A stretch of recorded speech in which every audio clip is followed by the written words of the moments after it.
Grabe na to. Mga kahistoryador, kamusta?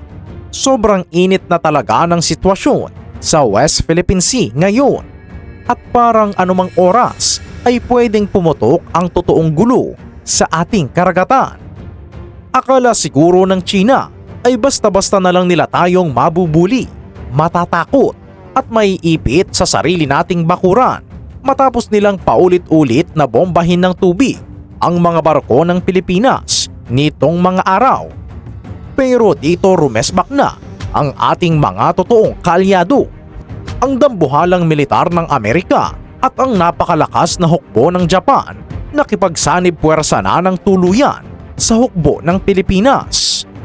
At hindi lang yan, mismong si Donald Trump direktang nagbitaw ng salita sa Pilipinas laban sa China. Panoorin natin. Alam mo ba mga kahistoryador na noong mga nakaraang araw ay 2 araw na sunod-sunod na ginawa ng China Coast Guard ang walang kwentang pambobomba ng tubig sa mga barko ng ating bansa. Isipin nyo yun, 2 araw na walang patid na panggigipit sa ating sariling bakuran.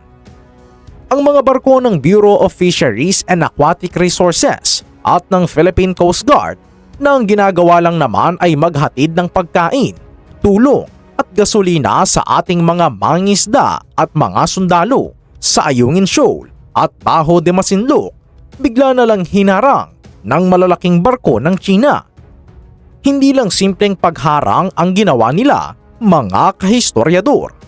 Ginamitan nila ito ng napakalakas na water cannon na ang lakas ng presyon ay kayang lumikha ng matinding pinsala sa mga kagamitan ng barko, makasira ng mga radar at makasakit sa ating mga kababayan sa loob. Masyado ng pambabastos ito. Kitang-kita sa mga nakunan na video kung paano nilagay sa peligro ng China ang buhay ng ating mga sundalo at mangingisda. Para silang mga bully sa kanto na kapag nakakita ng mas maliit sa kanila, agad nilang sasaktan at gigipitin. Kaya naman agad na naglabas ng matinding pahayag ang Estados Unidos tungkol sa nangyaring sagupaan sa Ayungin Shoal. Diretso at walang parigoy-ligoy na sinabi ng US na ang ginagawang ito ng China ay napaka-escalatory at very negative. Ibig sabihin lang yan sa simpleng salita, mga kahistoryador, sa tingin ng buong mundo, sumusobra na ang China at tila naghahanap na talaga sila ng totoong away. Ito ay malinaw na paglapastangan sa soberanya ng Pilipinas at paglabag sa internasyonal na batas. Kaya naman ang tanong ng karamihan noong mga oras na iyon, hanggang kailan natin titiisin ang ganitong pambubuli? Papanoorin na lang ba natin silang bombahin at gipitin ang mga kababayan natin sa ating sariling karagatan? Samantala, habang nagmamayabang ang China sa akala nilang kontrolado na nila ang buong dagat, biglang nagulat ang lahat. Dito na pumasok ang matinding resbak ng ating mga kaalyado, mga kahistoryador. Ang United States at ang Japan hindi na basta tumayo lang sa tabi para manood. Agad silang nakipagsanib puwersa sa hukbong sandatahan ng Pilipinas para sa isang napakalaking joint maritime exercise sa mismong mga estratehikong bahagi ng South China Sea at West Philippine Sea. Alam mo ba kung gaano kalupit ang eksenang ito? Isipin nyo, sa gitna ng karagatan, naglayag ng magkakasama ang mga dambuhalang barkong pandigma ng US Navy, ang mga super advanced na destroyer at frigate mula sa Japan Maritime Self-Defense Force, kasabay ang matatapang na barko ng hukbong dagat at Coast Guard ng Pilipinas. Hindi lang ito simpleng parada o papogi sa tubig.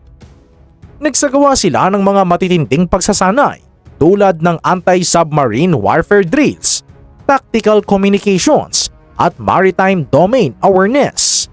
Ibig sabihin, nag-eensayo na sila para sa totoong bakbakan kung sakaling sumobra pa at lumagpas sa guhit ang pambubuli ng China.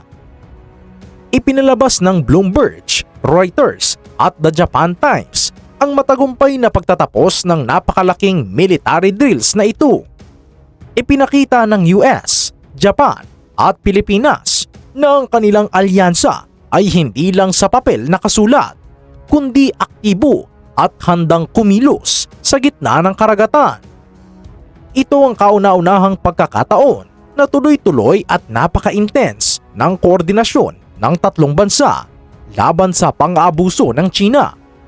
Nagpadala ito ng napakalinaw at napakalakas na mensahe sa Beijing na kapag ginawa nyo muli ang pambobomba ng tubig o panggigipit sa mga Pilipino, hindi lang maliit na hukbo ng Pilipinas ang tititigan nyo sa mata, kundi ang pinakamalakas na militar sa buong planeta, kasama pa ang sobrang modernong hukbo ng Hapon.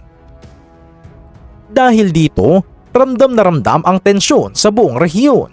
Akala ng China ay mag-iisa lang ang Pilipinas sa bakbakan na ito. Pero nagkamali sila ng malaki dahil sa sandaling magdesisyon silang manggulo muli, nakahanda na ang resback ng ating mga kaalyado.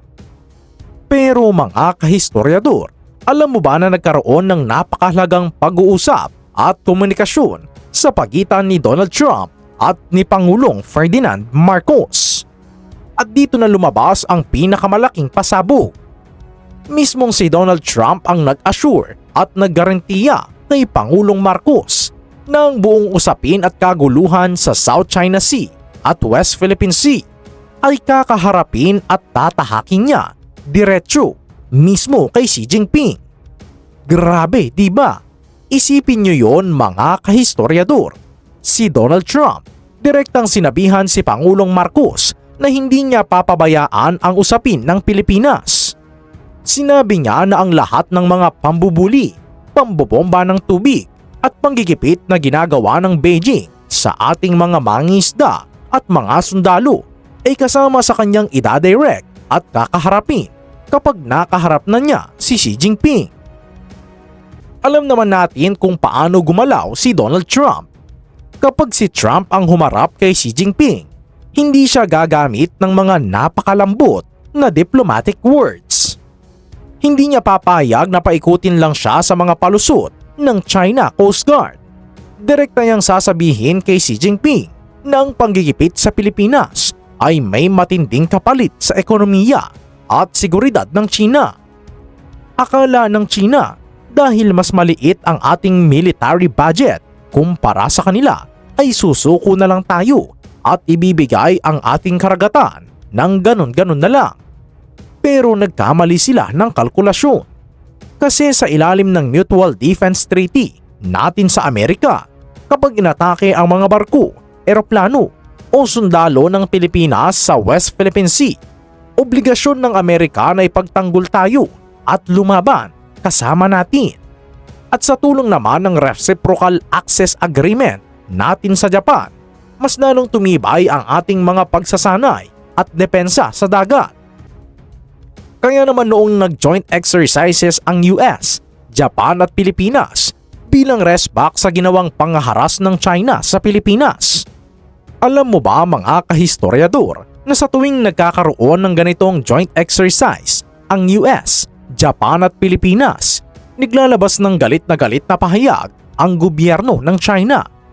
Sinasabi nila na ang Amerika daw ang totoong nagpapasimuno ng kaguluhan at ginagamit lang daw ang Pilipinas.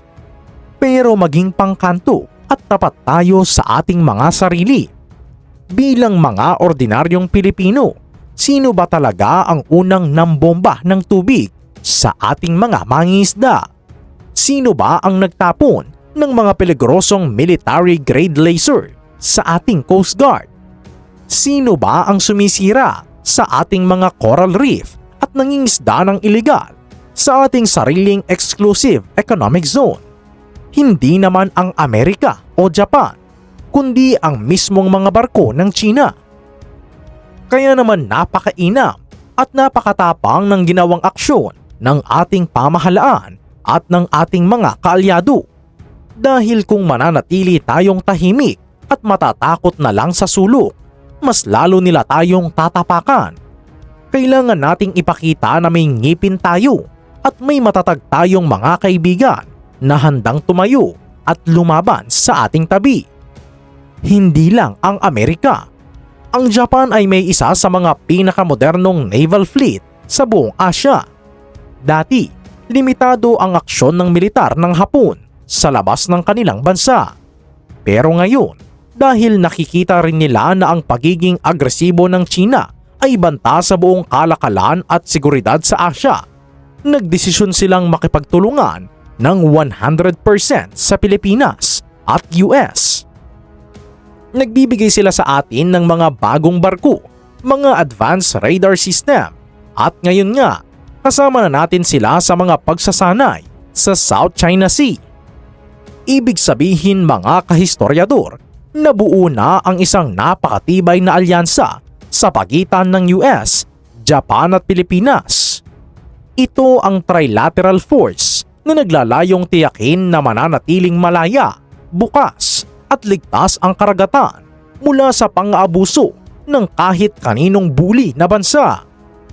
Kaya mga kahistoryador, sa tingin nyo ba matatakot at uurong na kaya si Xi Jinping kapag direktang kinaharap at sinabihan na siya ni Donald Trump? O mas lalo pang magmamatigas ang China at magpapadala ng mas maraming barko sa West Philippine Sea? Ano ang masasabi nyo dito? I-comment na yan sa ibaba para malaman din namin. Maraming salamat!